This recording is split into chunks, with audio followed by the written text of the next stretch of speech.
Пурвачити играла с мечом, и казалось бы, будто она ловит цветок лотоса рукой, тоже похоже на лотос. Волосы играющей девушки разметались, а поясок все слабее удерживал ее одежды, как будто лукавый ветер пытался раздеть ее. Однако она, нисколько не заботясь о том, чтобы привести в порядок свой наряд и прическу, глаза Акниды, которая сгорала от желания увидеть прекрасную Пурвачити, обнаженные, едва успевали за ее движениями. Следующий стих, 15.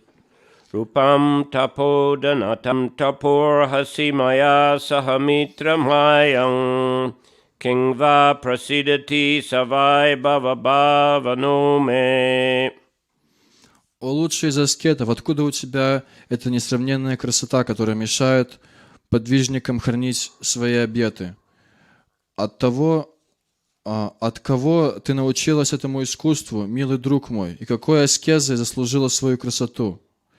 Я желаю, чтобы мы предавались аскезе вместе, ибо вопле возможно, что это Господь Брахма, Творец вселенной, довольный мною прислал тебя, чтобы ты стала мне подругой жизни.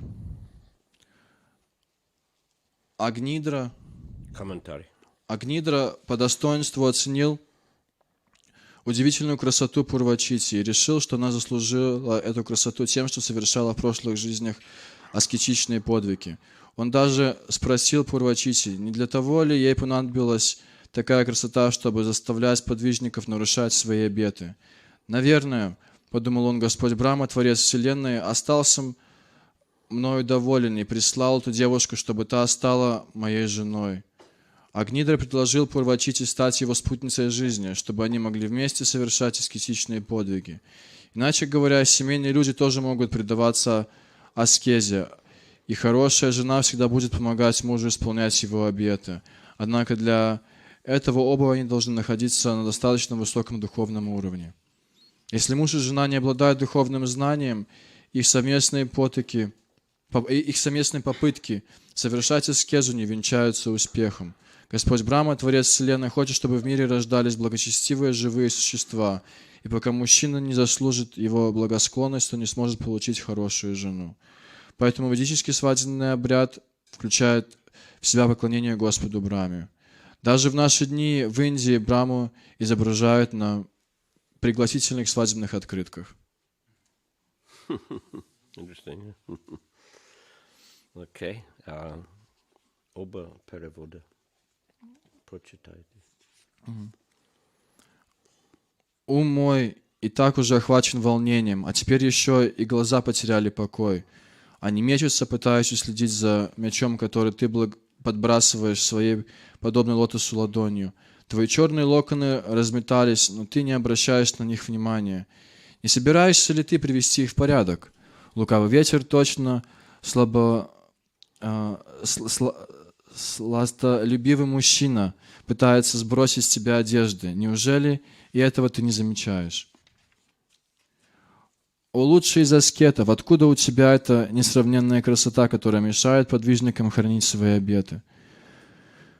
От кого ты научилась этому искусству, милый друг мой, и какой аскезой заслужила эту красоту? Я желаю, чтобы мы предавались аскезе вместе, ибо вполне возможно, что ты, Господь Брахма, Творец вселенной, довольный мною прислал тебя, чтобы ты стала мне подругой жизни. So well, here he's rightly understood the intention of Brahma. Agnidara has rightly understood. Здесь он правильно понял намерение Брамы. Агнидара правильно это понял их. Of course, he appears to be bewildered by the attractive features of Purvachiti. Он был сбит с ног. Appears to be. Он кажется, был сбит с ног прекрасной красотой Пурвачити. Offering a lot of praise and flattery. Он предлагает очень много восхищений и И лести, да. But actually, in a few purports here, after purport of text 17, Но в следующих стихах, в стихах номер 17, you can read the purport, just read the purport, 17. Это комментарий, да? Царь Агнидра был преданным, поэтому его не привлекали материальные наслаждения. Но поскольку он хотел оставить после себя потомство, ему нужна была жена. И когда Господь Брахма послал ему Пурвачити, Агнидра сумел льстивыми речами добиться ее благосклонности. Женщинам нравится, когда мужчины им льстят. Того, кто владеет искусством лести, называют видагхой. Vidagda. Видагдхой. Vidagda. There's a drama by Rupa Goswami called Vidagda Madhava. Есть спектакль Рупы Госвами, называется Видагта Мадхава. Two famous dramas, Lalita Madhava and Vidagda Madhava. Два знаменитых спектакля Лалита Мадхава и Видагта Мадхава. Vidagda Madhava. Madhava Krishna, who is expert in flattery. Мадхава Кришна тот, кто эксперт в восхищении, лести. So anyhow, the intention, of course, in this whole scene which is being described here is that Lord Brahma is eager to populate the universe. Цель данных стихов — это то, что Господь Брахма, Он хочет заселить планету, the universe. Вселенную, заселить Вселенную. Brahma is not just limited to one planet. А Брахма, он не просто ограничен к одной планете. He is the firstborn creature in the universe. Он первым, кто родился во Вселенной. And he is known as the secondary creator. И он известен как второстепенный создатель. Vishnu is the primary creator of the material universes. Вишну — это основной создатель материальных вселенных. Of course, we say also Krishna ultimately is the primary creator. И мы говорим, конечно же, что Кришна — это изначальный создатель. He is the source of Vishnu. Он источник Вишну. We were discussing about the instructions of Lord Chaitanya to Rupa and Sanatana Goswami. Мы обсуждали наставления Господа Чайтаньи, Рупи и Санатани Госвами. Was it Monday evening? We were discussing about that. В понедельник вечером. How these detailed instruction can be found in the Madhya Lila. Как эти детальные наставления могут быть найдены в Мадья Лиле. And there we find there is description of 6 kinds of avatars. И там можно найти 6 описаний аватаров. As the Bhagavatam third chapter of first canto mentions, Да как в Бхагаватам, в первой песне Бхагаватам, 3 главе описывается. Ete changsa kala pumsam krishnastu bhagavan svayam indrari vyakalam lokam hridayanti yuge yuge. So there are many different kinds of expansions and plenary portions of the Lord, expansions of those plenary portions. But Krishna, he is Bhagavan Svayam. He is the original form of the personality of Godhead. То есть у Господа есть много разных проявлений, аватаров, и у этих аватаров есть еще свои проявления. Но Кришна является источником всего этого. But there are 6 kinds of avatars, expansions of Krishna. И есть 6 видов аватаров Кришны. So one of them is the Purusha avatars. Одна из них — это Пуруша аватары. These are the Vishnu forms. Это Вишну формы. Through which Krishna expands the material creation. Это формы, через которые Кришна проявляет материальное создание. So the first of them, who is eternal, Первый из них, кто из них вечен, that is Mahavishnu or Karanadakshaya Vishnu. Это Махавишну или Каранадашая Вишну. He is lying on the causal ocean. Он лежит на причинном океане. When he breathes out, the universes come out from the pores of his body. И когда он дышит, то вселенная выходит из пор его тела. And when he breathes in, the universes return into his body and remain in dormant condition.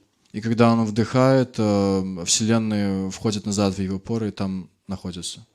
And similarly, the conditioned souls who are within the material creation, they are active during the cosmic manifestation when he breathes out, but when he breathes in again, they also go into dormant condition within his body. You talking about spiritual souls? The conditioned souls in the material universes. И обусловленные души материальной вселенной, когда он выдыхает, они там живут, делают свои дела, а когда он вдыхает, то они находятся в спящем состоянии. In his body. В его теле. So, whenever he breathes out, then the cosmic manifestation is activated.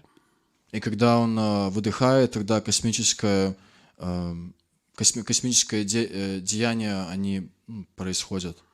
And in each universe, initially, there is only darkness and silence. В каждой вселенной есть только тишина и темнота в начале. And then he expands himself. И потом он проявляет себя as a second Purusha avatar. Как второй Пуруша аватар. Garbhodakshai Vishnu. Гарбхадакшая Вишну. Who enters each and every universe. Который входит в каждую из вселенных. And he lies, of course, Vishnu always lying on Seshanaga, who is the expansion of Balaram. И Вишну, он лежит на Шешанаге, который является проявлением Баларама. So Mahavishnu is lying on a Seshanaga on a causal ocean. То есть Махавишну, он лежит на Шешанаге, на причинном океане. And Garbhodakshai Vishnu, from the perspiration of his body creates the Garbhodak ocean in the bottom of each universe. А Гарбхадакшая Вишну с каждым выдохом Вишну, он создает причинный океан.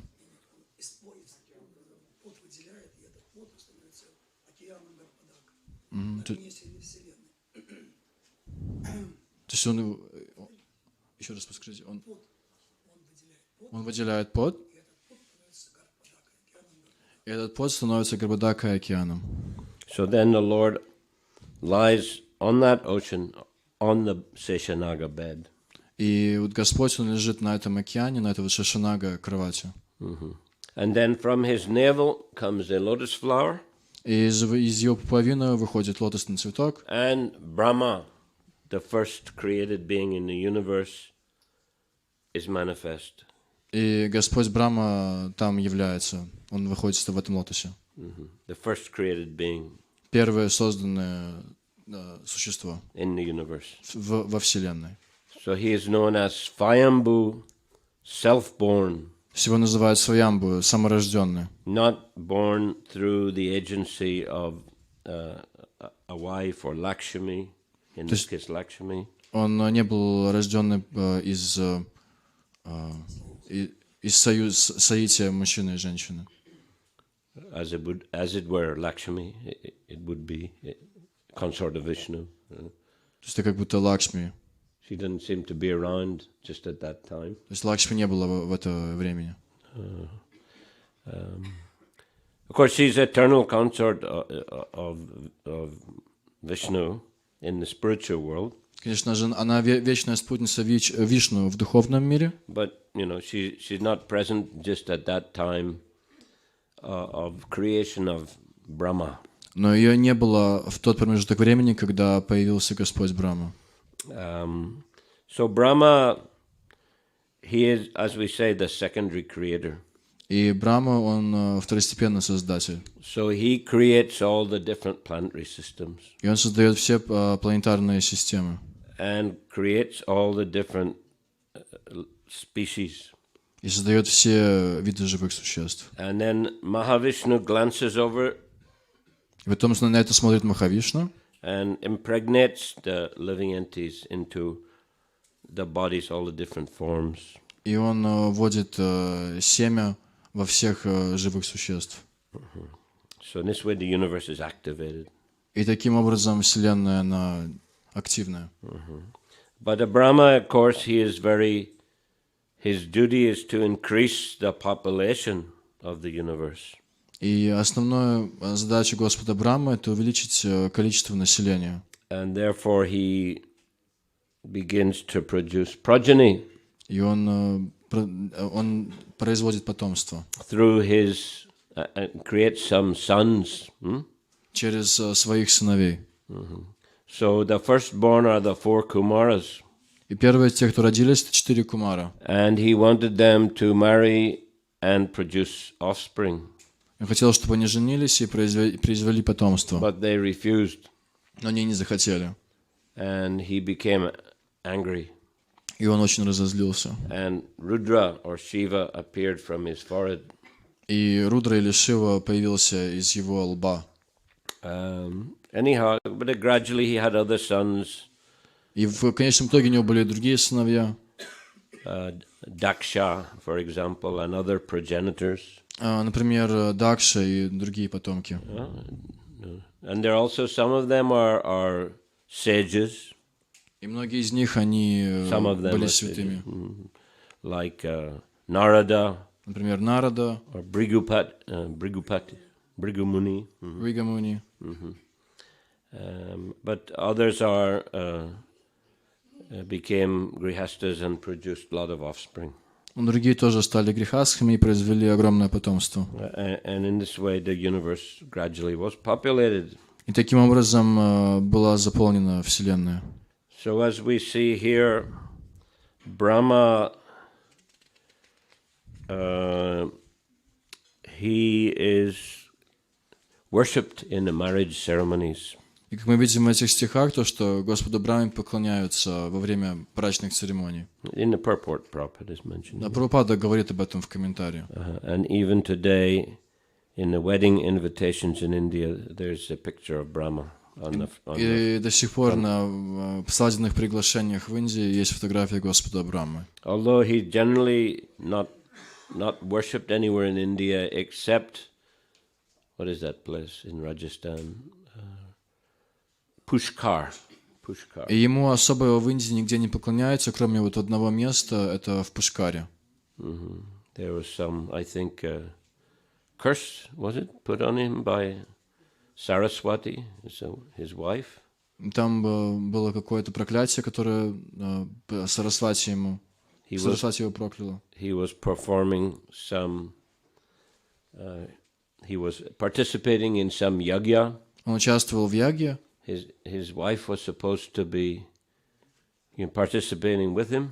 А его жена должна была участвовать с ним. But she was getting ready, getting dressed and so forth. Но она была занята подготовкой, там одевалась. She was late. Она опоздала. So the auspicious time for performing yagya was delayed.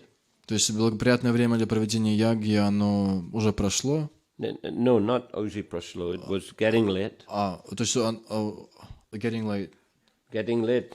Стало, как поздно. Надо было срочно, как проводить ягью. Нужно было срочно проводить яги. And the sages advised, you better get another wife quickly. А святые ему говорили, что нужно побыстрее найти другую жену вместо ее. I can't remember all exact details. Я не помню всех деталей. But there was some girl there. Там была девушка. And to purify her, they had to pass her through a cow. Но чтобы ее очистить, нужно было ее пропустить через корову. So the cow swallowed her, And she went through the body and came out the other end. И корова ее проглотила, и она вышла из другого конца. As we know, cow dung is very pure. A cow is very pure. И мы все знаем, что коровий навоз, он очень чистый. Anyhow, that personality is Gayatri. Эта личность, это Гаятри. And she participated then in the yagya. И она участвовала в этот момент в яге. But Saraswati came, she was very upset. Когда Сарасвати вернулась, она была очень расстроена. And she cursed the Brahma. И она прокляла Браму. He wouldn't be worshipped anywhere except in that place, Pushkar. Она его прокляла, чтобы ему нигде не поклонялись, и только в одном месте это делают в Пушкаре. At least in India. Только, если брать Индию. Although Brahma is worshipped in Thailand.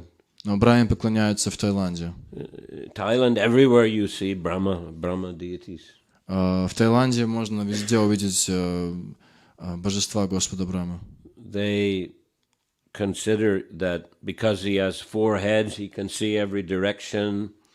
So he protects the properties. Okay. Они думают, что у него есть 4 головы, он может видеть во все стороны, и он, таким образом они пытаются защитить свою собственность. So every, big hotel, every big bank, or a big man's house, in one corner you'll see, I think it's a northeast corner, you will see Brahma. И вот если брать любой огромный дом, какой-то банк, большую территорию какую-то, в северно-восточной части этого частной собственности можно увидеть божество Господа Брамы. And, very beautiful shrine. И вот оно будет блестеть. No. Shrine, окей, то есть там будет, в этом углу будет находиться какой-то храмик. Very beautiful Brahma deities, some of them are very big. То есть он будет очень красиво украшен, некоторые из этих божеств, они просто огромные. And puja performed every day. И там проводят пуджу каждый день. So, at least in Thailand, he gets a lot of worship and respect. И хотя бы в Таиланде у него есть очень много почитателей и поклоняются ему там.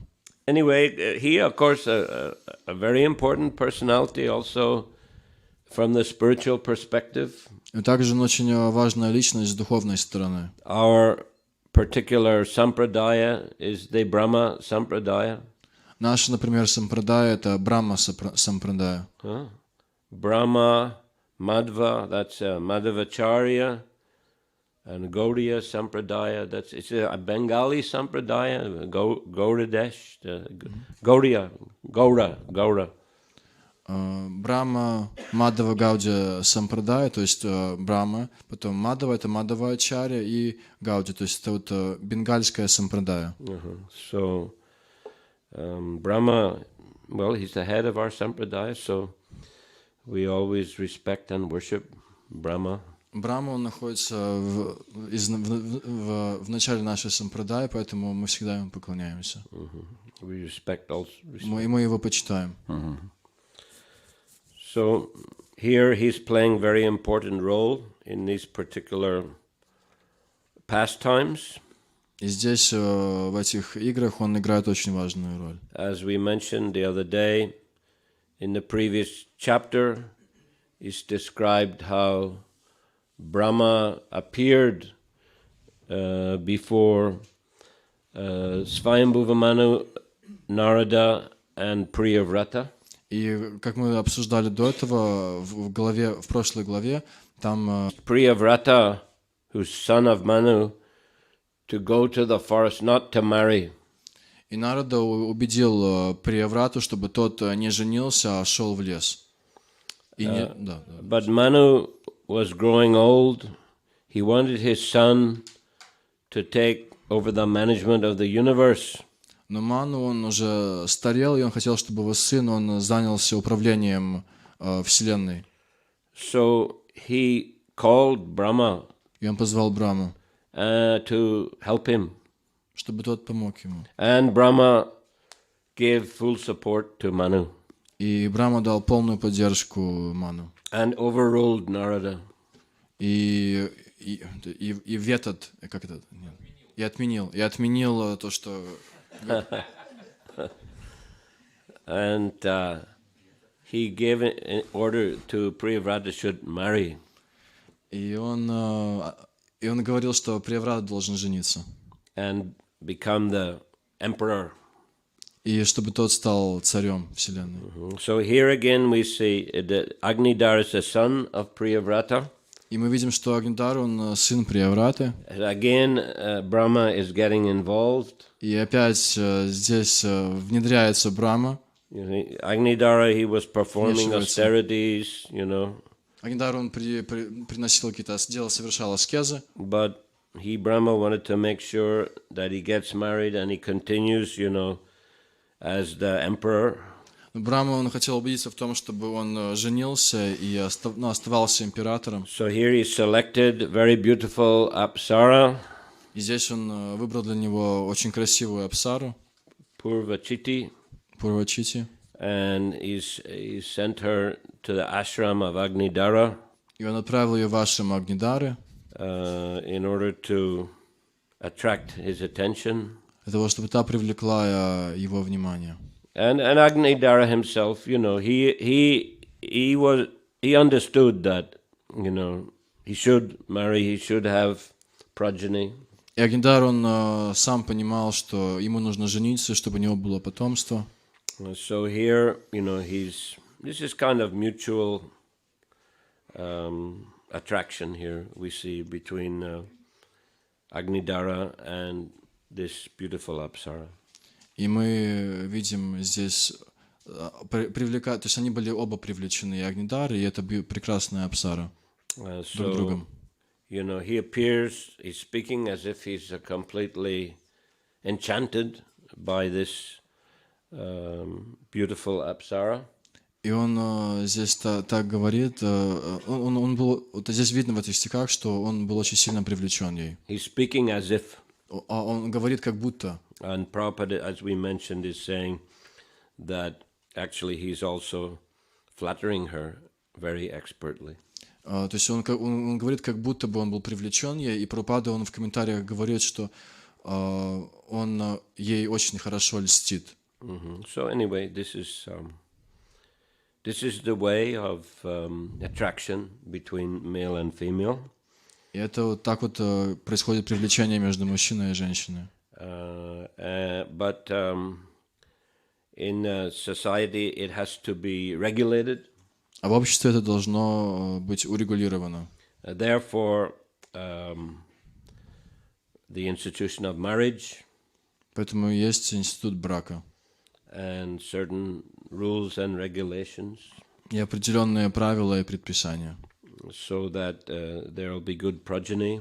Для того, чтобы было хорошее потомство. And society can be stable. И чтобы общество было спокойным. Stable, how you say? Устойчивым. So here in our ISKCON society also, Prabhupada, he recommended that. И в нашем обществе ИСККОН Прабхупада тоже это рекомендовал. Although, you know, in the modern age, not easy. Хотя в наше время это не так просто. Как хотите, если душно, пожалуйста.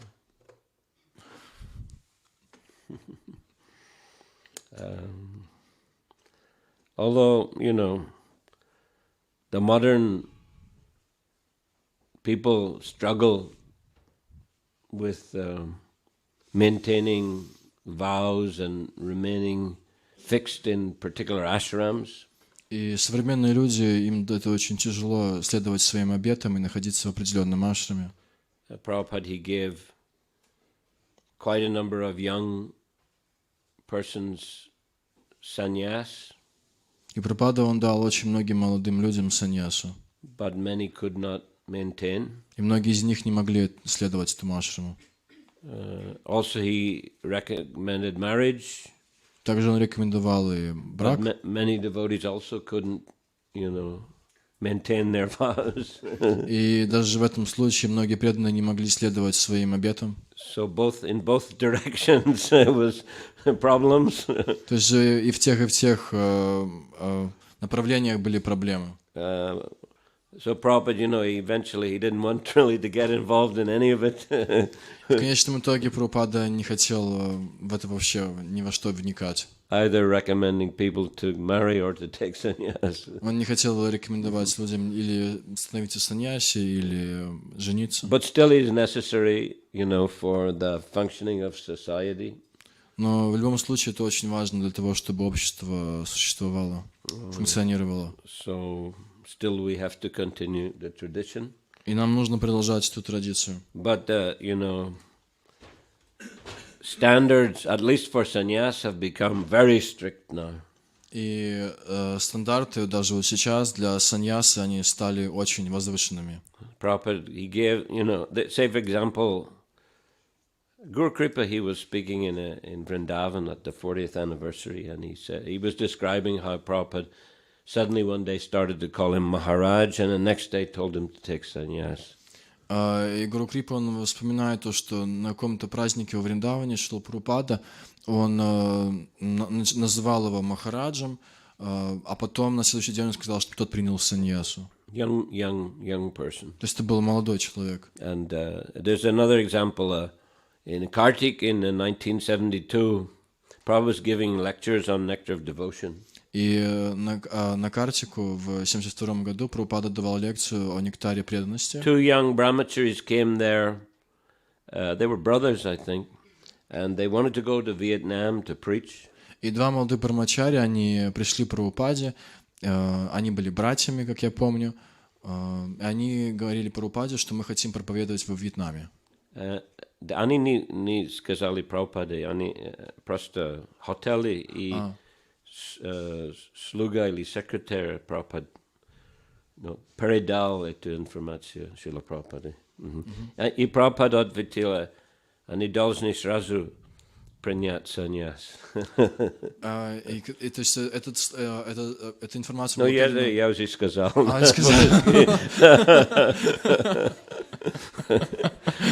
So, они стали саньяси.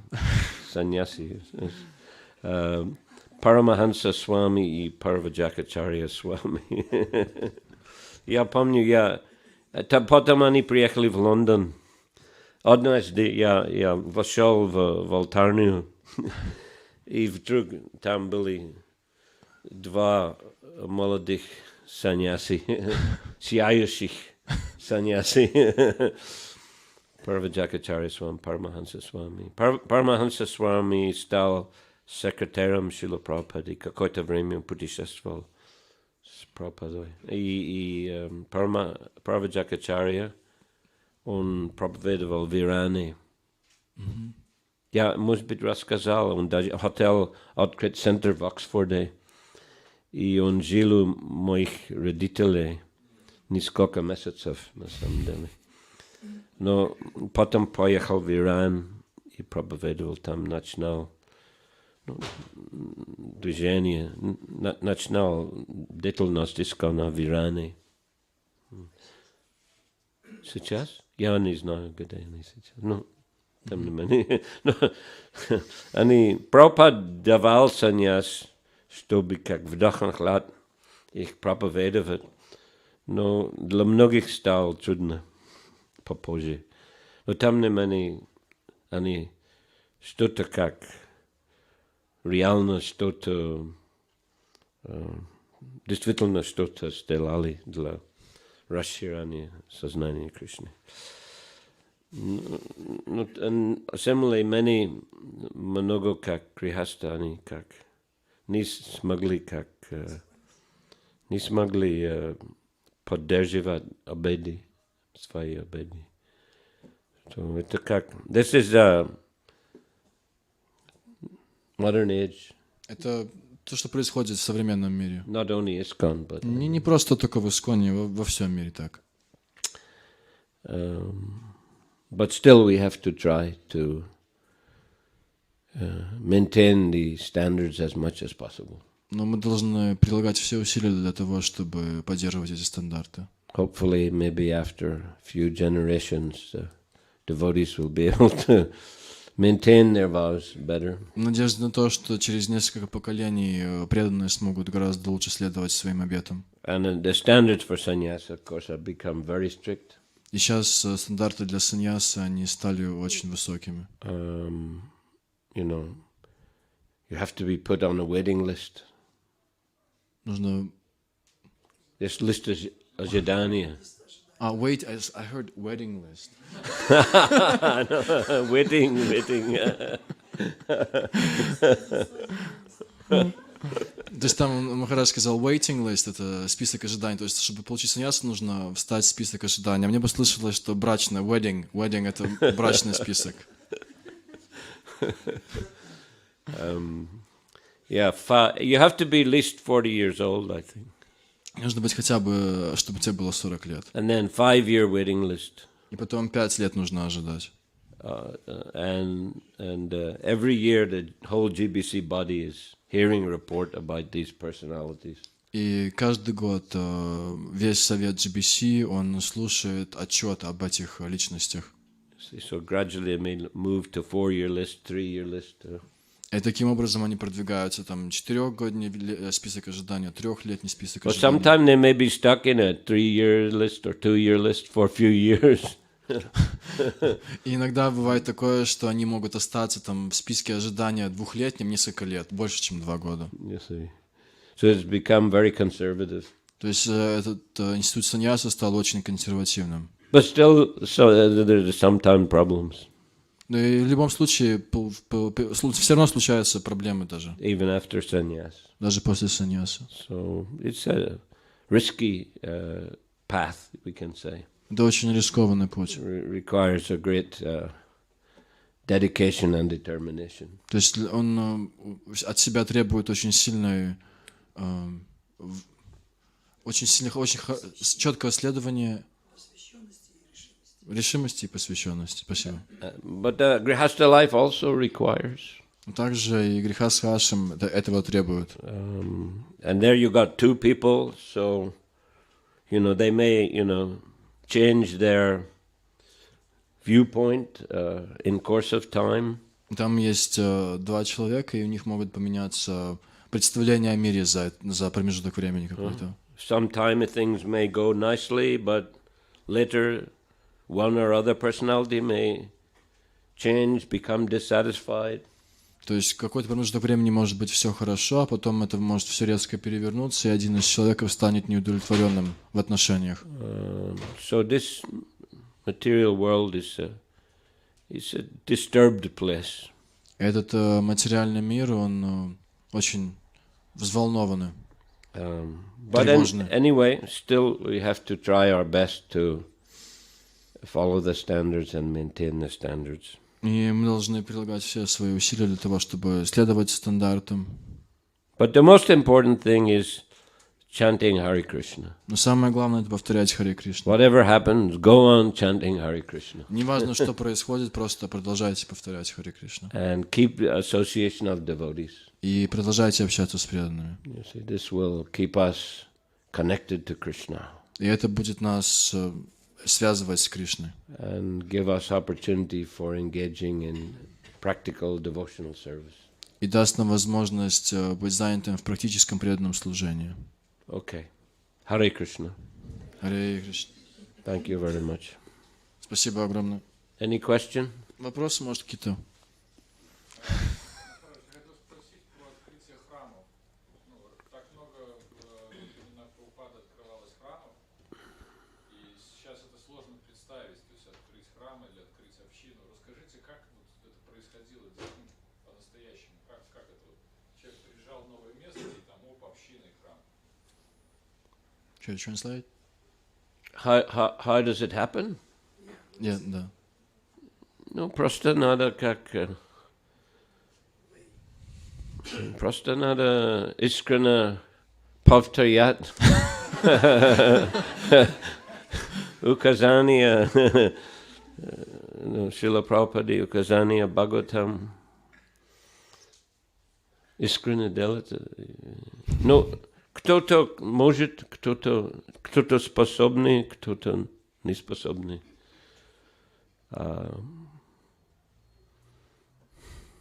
Иногда есть попытки неуспешные, но иногда успешные.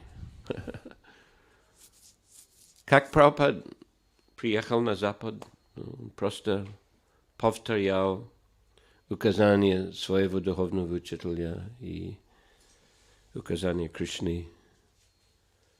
Поэтому надо следовать по стопам Шрилы Прабхупады.